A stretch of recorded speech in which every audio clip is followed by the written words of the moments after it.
Hi, welcome to First Pour Wine. I'm Nick, and it's been a really long time since we've done one of these, but to wrap up the pumpkin beer season, what we're going to do is we're going to talk a little bit about Southern Tier and their Pumpking, and then Shipyard and their Smash Pumpkin from their Pugsley series. Now, both of these two beers are, going to be big 22-ounce bombers with higher alcohol contents. We're talking higher than 8.5% by volume, and they're going to be pumpkin blasts in bottle. So you're going to want to pick these up if you really love pumpkin beer, because both of these offer something completely different and they're a lot of fun. So just one last reminder, if you're going to drink these, you don't want them too cold. This isn't Coors Light. You're not trying to hide the taste of it. So you want to keep them, around 40 degrees, maybe a little bit higher. Depends on, how much you like your beer a little bit on the warmer side. But let's give them a pour. So now we'll start with the Southern Tier here. And you can see kind of a nice head, a little bit on the off-white side. Now, I apologize for the glassware if you're living in accommodations where you don't exactly have access to the right glasses. This sort of thing happens. I have on the Shipyard, it's a little bit almost kind of on the browner side now. You kind of look at the two of these and you can see the difference in color and my inability to pour. But the point here, let's just top that one off a bit. There we go. So now they're a little bit closer. But you can see the difference here on the Southern Tier Pumpkin. You get that kind of more orangey kind of pumpkin color. There's a pumpkin over there, but it's a little too far away. And on the Shipyard, you can almost see it's got more of a amberish kind of reddish orange kind of hue to it. So let's give them both a little bit of a smell and see how they do. Okay, so Southern Tier and Shipyard. So just totally different noses. When you smell the Southern Tier, this is like pumpkin pie in a glass. You've got graham crackers, you've got vanilla, you've got like all these wonderful kind of caramelly, creamy smells.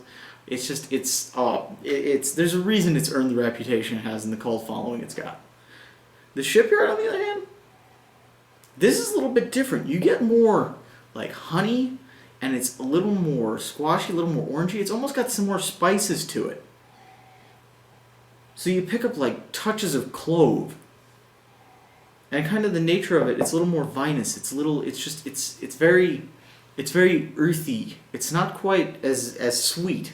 You can almost smell it's going to be a little bit more, kind of not bitter, but drier. So let's give them both a little sip.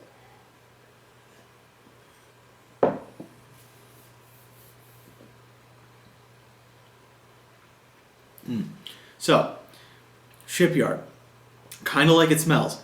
You get that kind of honey note. It's not really like a sweet honey note, but it's definitely got that almost like clover honey. You can get that same smell and that same flavor. But it's a little more on the like orange sweet potato side. It's a squashier beer. It's not quite pumpkin pie filling. It's more like if you were to roast a pumpkin. So it's a little bit different. The mouthfeel is a little bit more carbonated, but it's not going to overwhelm you. It's a nice kind of comfortable, earthy, honeyish kind of beer. It's not like a pumpkin pie. It's like roasted squash. Let's give the Southern Tier a go.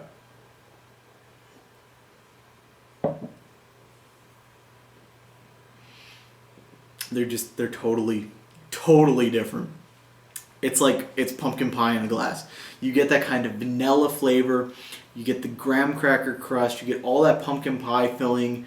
The spices are a little more cinnamon in here, where you've got a little more like kind of allspice and clove on the Shipyard. But without a doubt, the Southern Tier Pumpkin is it's so pumpkin pie. It's even the mouth feels kind of creamy, the body's kind of thick and it coats your mouth and it's very inviting. Aftertaste wise, the Shipyard here, it's a little more bitter, it's a little more on the honey side. You still get a lot of that kind of that allspice note running through, but that roasted squash flavor really carries the whole experience together. It's a drier kind of beer. Now the Southern Tier, by contrast, That aftertaste, you know, it's a little bit on the more, you know, kind of not bitter side, but the sweetness definitely drops off. The sweetness that you get on the initial impression, it just kind of goes away, and you're left with, you know, a little bit of cinnamon and some pumpkin pie filling flavor. And it's a little bit mouth coating, but it's very interesting.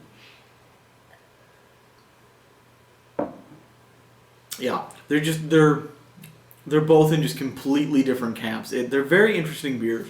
Both are a lot of fun. If you're a fan of pumpkin beer, you know, you just have to decide, do you like it more on the dry side or do you like it more kind of on the dessert side? And between those two, you can definitely pick the one you like. Now, in terms of pumpkin pie beers, the pumpkin beers that lean more towards that kind of sweet, vanilla-y, caramel-y kind of camp, the Southern Tier is just, it's hands down the king. $7 a bottle, sometimes up to $8, $9, depending on where you are. But without a doubt, king of the pumpkin pie beers. It just has everything you want, including a very strange folklore tradition about something called puka on the back, which if you're kind of lost or you're bored, it's just a great read. So props to them for that. The Pumpkin is fantastic. The Shipyard, I think, is going to be a little more polarizing. It's a good beer. It's an interesting beer, but it's not going to be for everyone. There's going to be a lot of people who don't enjoy the play of spices that they've got here, and the honey and the squash is not necessarily the most instinctive combination. When you get into these drier kinds of pumpkin beers, you get into some different stuff. So with this one in particular, it's worth a try if you're really interested or you like Shipyard's offerings. Don't confuse this with their Pumpkinhead. It's way more complex. It's way better. But in terms of other beer choices you've got out there, the Cottonwood pumpkin ale that I had on the site a few weeks ago was fantastic. Absolutely superb. Mind-blowingly good beer. If you can find it or you're in the North Carolina area, definitely check it out. As for the other choice, there's a beer called Weyerbock Imperial Pumpkin. That beer, also extremely good. Way towards the brown sugar side, more molasses, cardamom, but a lot of fun. You know, both of those are going to be in the $3 to $5 price range for a bottle, but they're both very enjoyable. Now, they're not 22s, but you can probably find them in a 6-pack depending on where you are. So, that's all we have time for today, but if you have any questions, definitely throw them in the YouTube comments.